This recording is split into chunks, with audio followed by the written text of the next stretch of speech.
Capítulo 50, Mansão Blackhurst, 1913.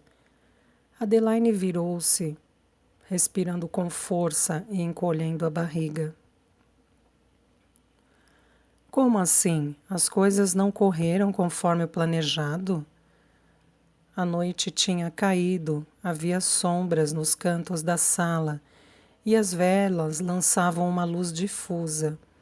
O Sr. Mansell endireitou o pincenez. Houve uma queda. Ela se atirou da carruagem. Os cavalos ficaram descontrolados. Um médico, disse Linus. Temos que chamar um médico. Um médico não irá adiantar, retrucou Mansell com a voz firme. Ela já está morta. Adeline levou um susto. O quê? Morta, repetiu ele. A mulher, sua sobrinha, está morta. Adeline fechou os olhos e seus joelhos ficaram bambos. O mundo começou a girar. Ela se sentiu leve, sem dor, livre. Como um peso daqueles tinha sido tirado tão rapidamente de seus ombros. Uma queda fora suficiente para livrá-la daquela ameaça constante, a herança deixada por Georgiana. Adeline não se importou. Suas preces haviam sido atendidas. O mundo voltara aos eixos. A moça estava morta. Só isso importava. Pela primeira vez desde a morte de Rose, conseguiu respirar. Sentiu uma onda de satisfação percorrer seu corpo. Onde? Perguntou. Onde ela está? Na carruagem. Você a trouxe para cá? A menina... A voz de Linus veio da poltrona onde ele estava sentado. A respiração dele era rápida e superficial. Onde está a menina de cabelos ruivos? A mulher disse algumas palavras antes de cair. Estava zonza ainda, mas falou sobre um navio. Estava agitada, preocupada em voltar a tempo da partida dele. Vá, disse Adeline, espere junto da carruagem. Vou tomar providências, depois mando chamá-lo. E a criança? Perguntou Linus, gemendo. Adeline ignorou-o, preocupada em encontrar soluções. Naturalmente, nenhum dos criados podia ficar sabendo. Para eles, Elisa tinha partido de Blackhurst assim que soube que Rose e Nathaniel iam se mudar para Nova York. Era uma bênção a moça ter comentado tantas vezes que desejava viajar.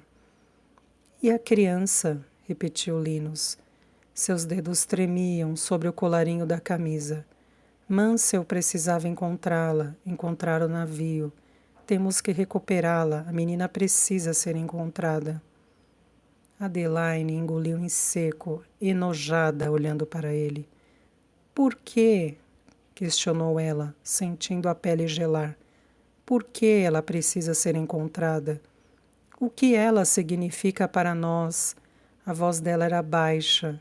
Então ela se inclinou para perto dele. Você não percebe? Nós fomos libertados. Ela é nossa neta. Mas não é nosso sangue. É meu sangue. Adeline ignorou a declaração dele. Não havia necessidade de comentar aquela demonstração de sentimentalismo. Agora estavam finalmente a salvo.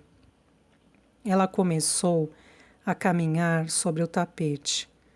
Vamos dizer às pessoas que a criança foi encontrada e em seguida acometida de escarlatina. Isso não será questionado. As pessoas já pensam que ela está doente, de cama. Vamos dizer aos criados que eu cuidarei dela sozinha, que Rose desejaria que fosse assim. Então, após algum tempo, quando parecer que fizemos tudo para salvá-la, providenciaremos um funeral. Dariam a Ivory o enterro digno de uma neta adorada, e Adeline iria se assegurar de que Elisa fosse rapidamente enterrada, sem que ninguém soubesse.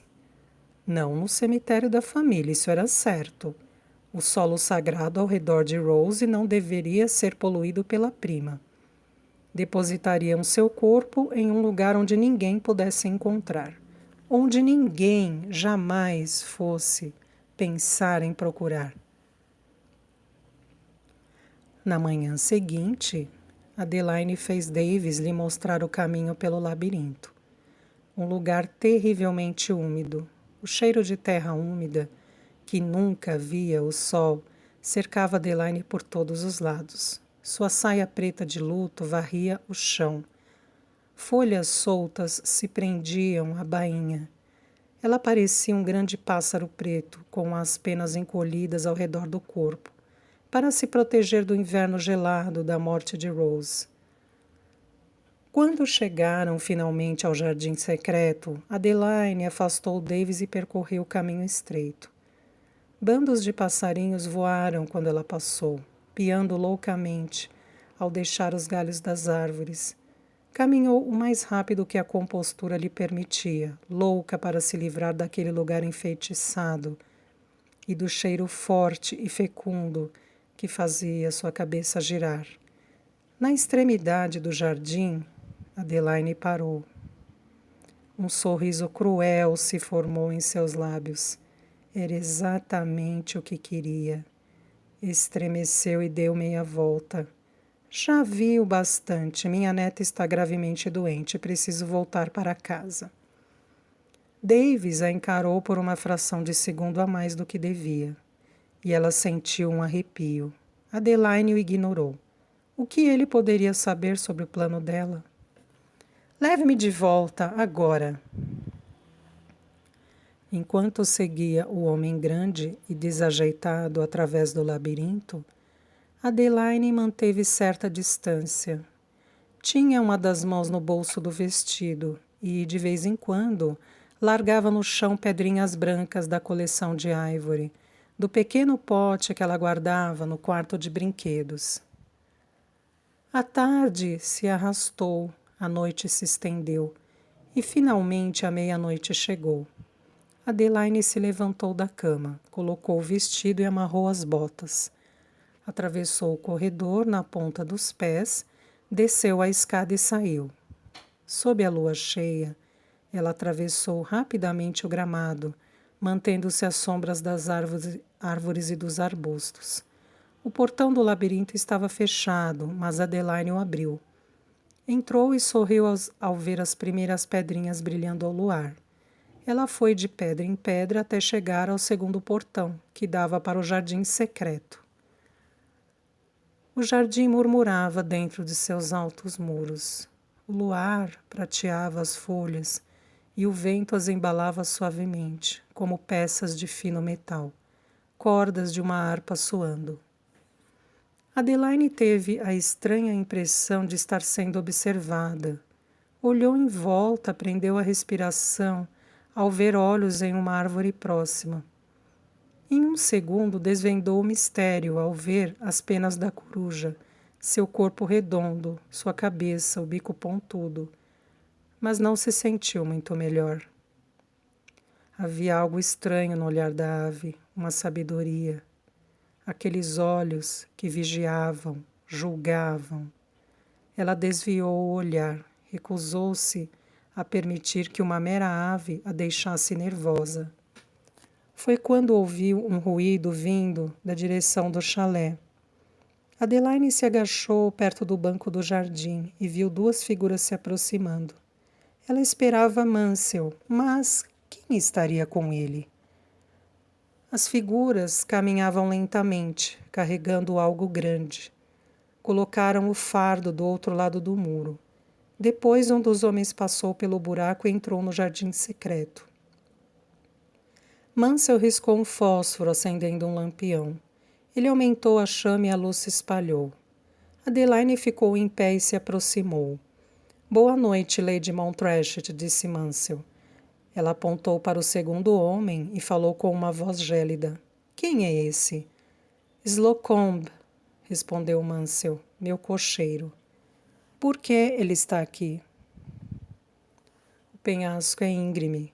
o embrulho pesado. Ele piscou na direção de Adeline, a chama do lampião refletida no vidro de seu pince-nez. Ele não vai falar nada.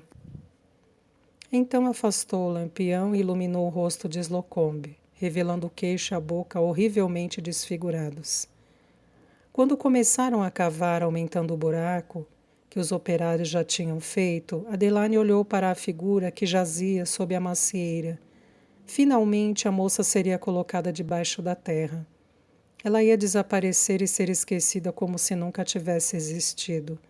E com o tempo as pessoas iam mesmo esquecer que ela existira. Adeline fechou os olhos, bloqueou o ruído dos malditos pássaros, que tinham começado a piar, das folhas das árvores agitadas pelo vento. Concentrou-se no som abençoado da terra caindo sobre a superfície sólida no fundo. A moça desaparecera e Adeline podia respirar. O ar se moveu, esfriando seu rosto. Adeline abriu os olhos. Uma forma escura vinha em sua direção, bem acima de sua cabeça. Um pássaro? Um morcego? Asas escuras batendo no céu noturno. Adeline deu um passo para trás. Sentiu uma picada e ficou gelada. Quente. Gelada de novo. Quando a coruja se afastou por cima do muro, a palma da mão de Adeline começou a latejar. Ela deve ter dado um grito, porque Mansell largou a pá e aproximou o lampião. Na luz amarelada, Adeline viu que um longo espinho de roseira tinha se alojado na palma de sua mão. Com a outra, ela o retirou. Uma gota de sangue surgiu na superfície. Uma gota brilhante, de formato perfeito. Adeline tirou um lenço de dentro da manga, pressionou-o sobre a ferida e viu a mancha vermelha se espalhar. Era só um espinho. Seu sangue gelado sob a pele pouco importava. A ferida ia cicatrizar e tudo ficaria bem. Aquela roseira, no entanto, seria a primeira coisa a ser removida quando Adeline mandasse destruir o jardim. Que utilidade teria uma rosa agora nos jardins de Blackhurst?